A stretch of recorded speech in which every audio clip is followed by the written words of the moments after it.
Hey guys, what's up? My name is Sean Wayne. Today, pag-usapan natin itong mga kuda ni Congressman Paulo Ortega. So yesterday, I don't know, was it a press con or what? Or manifestation niya. Hindi ko, I was trying to look for it. Kasi may mga nakita kong clip tungkol doon sa mga pinagsasabi niya about kay VP Sara. Alam mo, sa totoo lang, while I was listening to whatever he was saying about VP Sara, and mga bagay na sinabi rin niya dun sa part ng pagiging DepEd Secretary niya ni VP Sara. Saktong-sakto naman, saktong-sakto yung kawalan ng kredibilidad ni Paulo Ortega sa mga sinasabi niya. Bakit? Siyempre, roll muna natin yung video, yung intro ko pa before tayo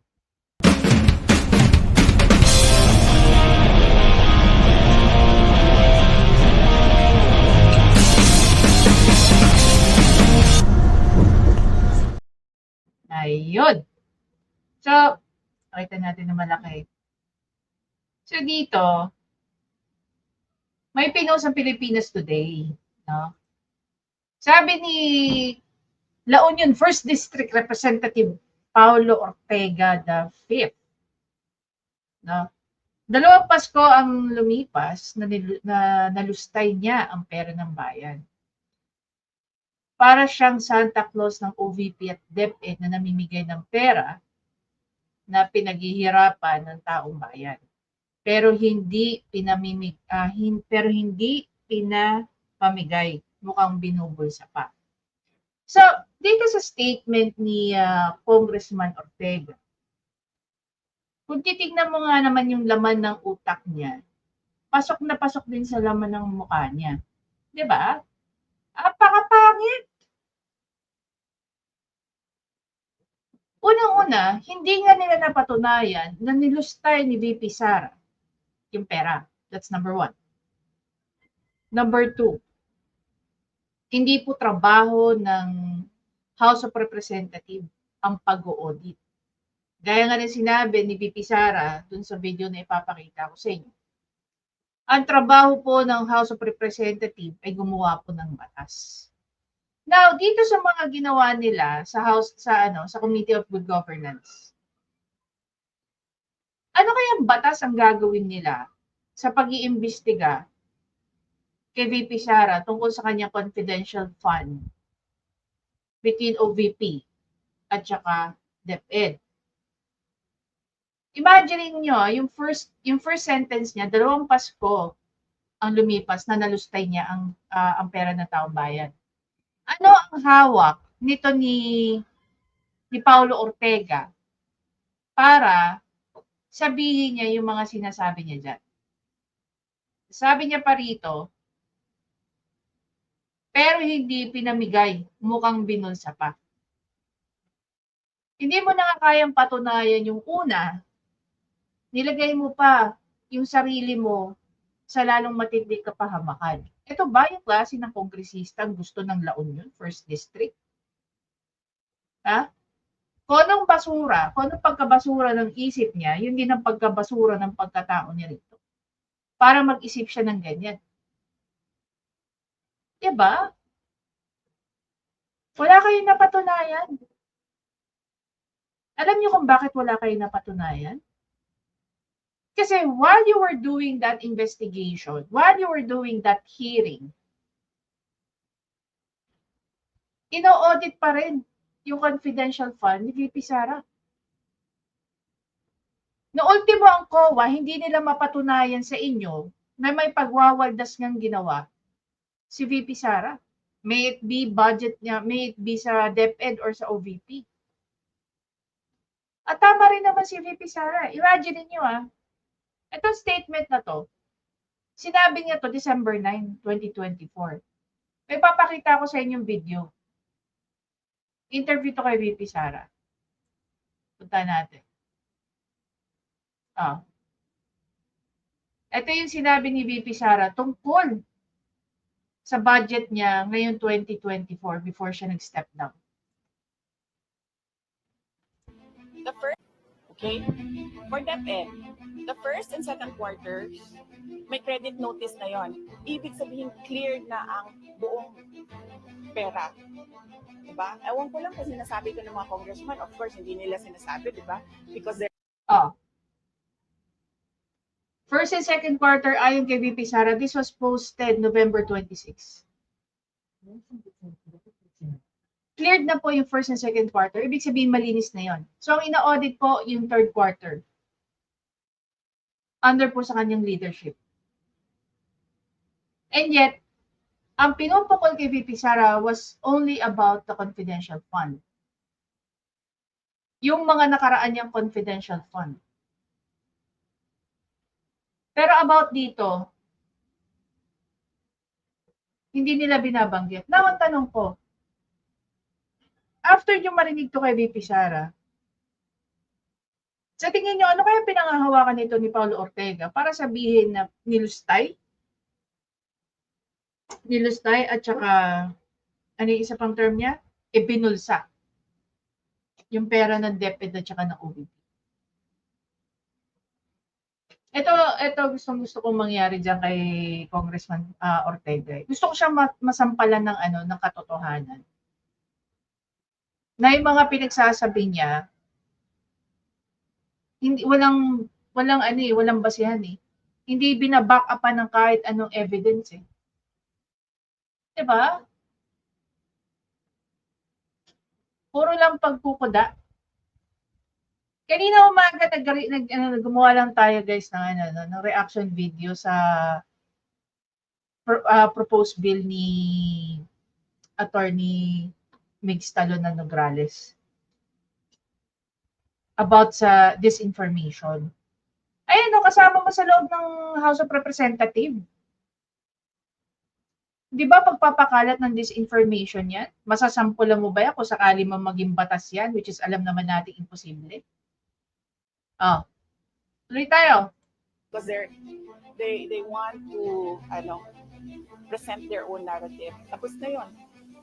The money in DepEd, first and second quarter, clear with credit notice. The ongoing audit is on the third quarter only.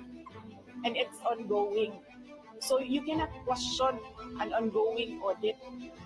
And you cannot audit the funds of any government office because that is the exclusive domain of the Commission on Audit. Bakit nag-audit ang ating mga congressman? Dapat sila gumagawa ng batas. Do you recall, sinabi ni Kong Marcoleta doon po sa mga nakakapanood po ng mga videos ni Kong Marcoleta. Ano sabi ni Kong Marcoleta? Ang pag-audit po, exclusively sa COA lang. Kaya nagtataka siya, bakit daw ang House of Representatives nag-audit na rin? Knowing that, we don't even know kung ilan sa kanila ang CPA. Alam niyo po ba ang hinahire ng COA? It's either CPA ka or CPA lawyer ka or lawyer ka. Either of the three lang. Dahil wala naman kayong gagawin kundi mag-audit eh. Diba? Lahat ng sangay ng gobyerno, merong mga accountant dyan. Siyempre, CPA dapat eh. Sila yung nagpe-prefer ng FS o financial statement. Yung mga financial statements na documents na nagsusupport sa financial statements, ipinapasa po lahat yan, no? Sa COA. Doon sa mga accountant or doon sa mga employee na nag-handle ng mga ganyang klaseng trabaho, sometimes you don't need to be an accountant. Diba? Accounting assistant, mga may background sa accounting. Ganun ba sa tingin ninyo kadali mag-audit? Imagine ninyo, ilang milyon, ilang bilyon ang kailangan nyong i-audit. To the last penny yan, titingnan mo. Kung tama ba. I don't know kung anong system ang ginagamit dito. Pero when I was still in Dubai, in Abu Dhabi, we are using tally. Alam niyo ba itsura ng tally? Para kang gumagamit ng MS-DOS. Alam niyo ba itsura ng MS-DOS? Ang tali kasi, no, doon sa may mga accounting firms, sa mga accountants, sa mga may background sa accountant, one of the most reliable software po pagdating sa accounting system. Pag super yaman at super laki ng company nyo, pwede kayo mag-create ng ERP. Diba? Oh. Pero hindi po madali ang mag-audit. Lalo na kung ang pinag-uusapan natin, milyon-bilyon. One of the things that I've been doing while I was still in Dubai as an admin manager, ako po yung nagpe-prepare ng mga documents na ipapasa ko sa auditors namin. Katulong ako ng boss ko na gumagawa ng financial statement. So every month, na tuwing darating yung accountant namin, pag nag-meeting sila ng boss ko, kasama nila ako. Imagine niyo, ilan lang employee namin. Pero lahat ng cash advances na mga yan, lahat ng petty cash na mga yan, or lahat ng reimbursement ng mga yan, kahit gatuldok na amount, sinasama namin yan sa audit. Ilang meetings ang kailangan kong attenan every single month. Meeting sa accountant, daliin ko sa tally yung mga documents na pinasa ko sa kanya. After 3 days, darating yung boss naman ng accountant namin to do the audit and to interpret the FS or financial statement na ginawa namin ng accountant namin.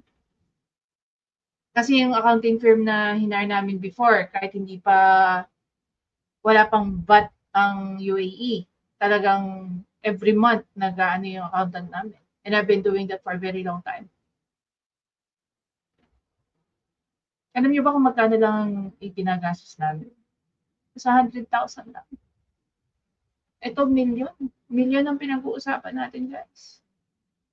Yung akin monthly, ito quarterly. So, imagine niyo na kung gaano ka-complex yung ginagawa ng COA.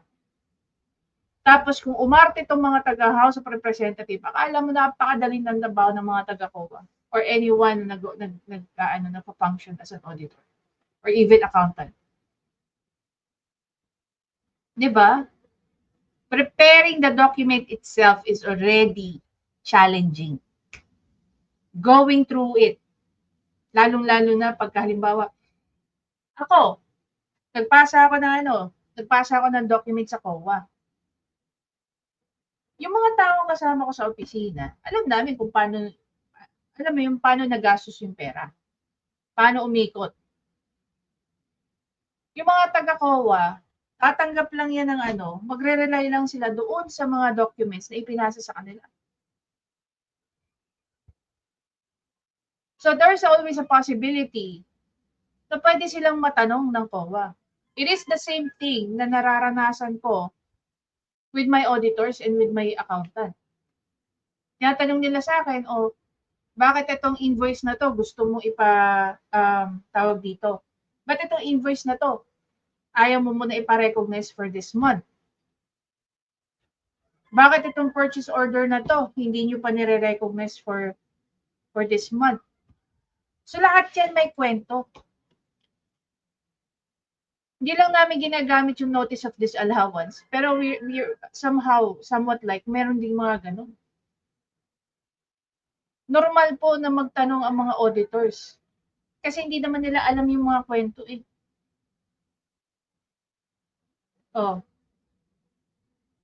If COA is giving any government agency enough time to respond doon sa mga tanong nila, kahit ako, nararanasan ko rin yun. Mas maikli pa nga sa akin eh. 2-3 oras lang. Kailangan ko sagutin yung tanong eh. Iya. So, dito pa lang nakikita niya na, may masabi lang. Tama naman si may kapapanood ko lang ng isang video ni Attorney Topacio.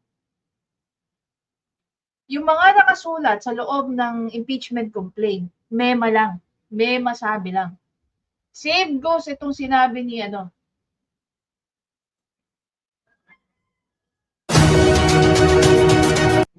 ni Ortega dito. Paano masasabi ni Ortega ng December 9 na si VP Sara namigay lang ng pera at naglustay? Paano niya sasabihin na ibinulsa ng tao ni VP Sara yung pera knowing that first and second quarter, clear na sila. Ongoing ang third quarter niya na, which is partly nandoon pa siya eh. Ito ba yung klase ng kongresistang pagkakatiwalaan niya dyan sa loob sa La Union First District?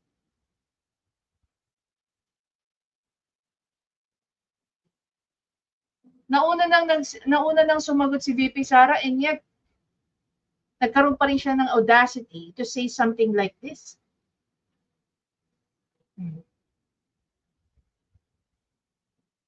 Diba? Hindi ito pagpo-propaganda anymore eh.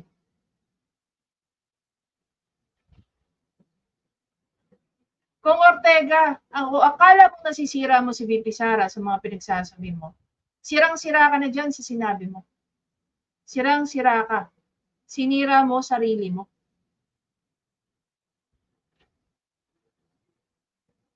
Dahil lang kaya naming mapatunayan na si VP Sara mas malinis pa sa'yo. Mas malinis pa sa napakadumi mong utak. Diba?